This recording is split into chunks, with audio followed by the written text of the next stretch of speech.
जय जगन्नाथ। भाद्रव महीने के कृष्ण पक्ष की अष्टमी तिथि को सारे विश्व में श्री कृष्ण जी के जन्मोत्सव को हर्ष उल्लास के साथ मनाया जाता है। आज ही के दिन श्री कृष्ण द्वापर युग के अंत में धर्म के पालन हेतु उन्होंने आज जन्म लिया था। यह पर्व श्री मंदिर में भी हर्षोल्लास के साथ मनाया जाता है। आइए आज हम श्री मंदिर में जन्माष्टमी उत्सव के बारे में कुछ जानते हैं। श्री मंदिर में श्री कृष्ण जन्मोत्सव की प्रस्तुति उसके पूर्व दिन से ही आरंभ हो जाती है।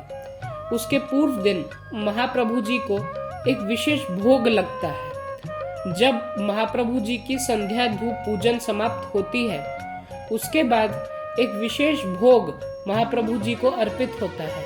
इस भोग को ओडिया भाषा में जेउट भोगो कहा जाता है। इस प्रसाद में भगवान जी को गर्भ की पीड़ा से निवारण हेतु महाप्रभु जी को विभिन्न प्रकार के मिष्ठान एवं पकवान आदि का भोग लगता है। यह मान्यता रही है कि महाप्रभु जी स्वयं महाविष्णु हैं।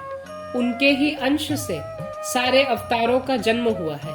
वैसे ही श्री कृष्ण अवतार भी महाप्रभु जी से ही उनकी उत्पत्ति हुई है। इस कारण हेतु महाप्रभु जी ही श्री कृष्ण को जन्म करते हैं। इसी उद्देश्य से, क्योंकि श्री कृष्ण के माता के रूप में महाप्रभु जी की यहाँ एक भूमिका तय होती है, इसलिए गर्भ की पीड़ा के निवारण हेतु महाप्रभु जी को यह भोग अर्पित होता है।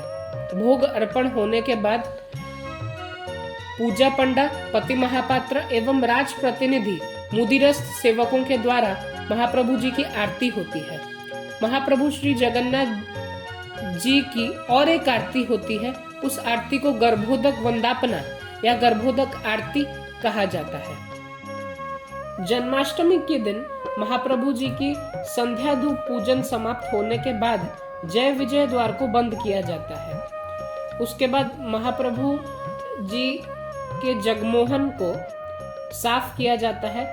वहां श्री कृष्ण जन्मोत्सव के हेतु विशेष जन्म पूजा का आयोजन किया जाता है।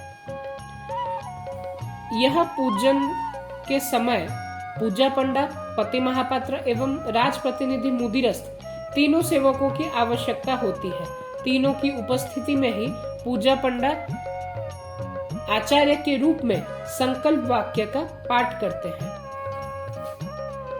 पूजन के पूर्व श्री कृष्ण सर्वतोभद्र मंडल का निर्माण किया जाता है। उसके ऊपर एक पद्म की आकृति का एक चित्र भी उसके ऊपर रखा जाता है, जिस चित्र में श्री कृष्ण जी की बाल लीलाएं एवं राजा नंद, रानी यशोदा एवं राजा वसुदेव और देवकी रानी जी के चित्र उसमें अंकित रहते हैं। उसके बाद यंत्र की पूजा एवं उस चित्र प्रतिमाओं की पूजा के संपन्न होने के बाद श्री कृष्ण जन्म नीति आरंभ होती है। इस नीति में एक स्वर्ण मुद्रा जिसमें श्री कृष्ण जी के चित्र का अंकन होता है, उस चित्र के द्वारा ही यह जन्म नीति संपन्न होती है। जन्म नीति संपन्न होने के बाद राज प्रतिनिधि मुदिरस्त आरती करते हैं। उसके बाद श्री मदन मोहन जी उलग्न होकर महाप्रभु श्री जगन्नाथ जी से आज्ञामाला प्राप्त करते हैं और जन्मोत्सव स्थल की ओर आते हैं। जन्म मंडल के पूर्व दिशा में महाप्रभु श्री मदन मोहन जी बैठते हैं।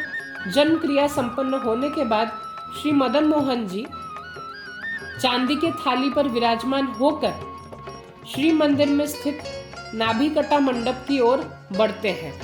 इस समय सरस्वती मंदिर के निकट यमुना नदी की कल्पना की जाती है, जिधर श्री कृष्ण जी के यमुना पार लीला अनुष्ठित होती है। नाभिकटा मंडप पहुंचने के बाद श्री मदन मोहन जी का पंचामृत स्नान, नाभि छेदन कर्म एवं अन्य जन्म कर्म संपन्न होने के बाद जगमोहन में स्थित झूले पर श्री मदन मोहन जी एवं श्री रामकृष्ण विराजमान होते हैं। वहां षोडश उपचार में भोग अर्पण किया जाता है। भोग अर्पण होने के बाद श्री कृष्ण जन्म लीला श्री मंदिर में संपन्न होती है। अन्य सारे पूजा अर्चना समाप्त होने के बाद श्री मंदिर के पट बंद होते हैं।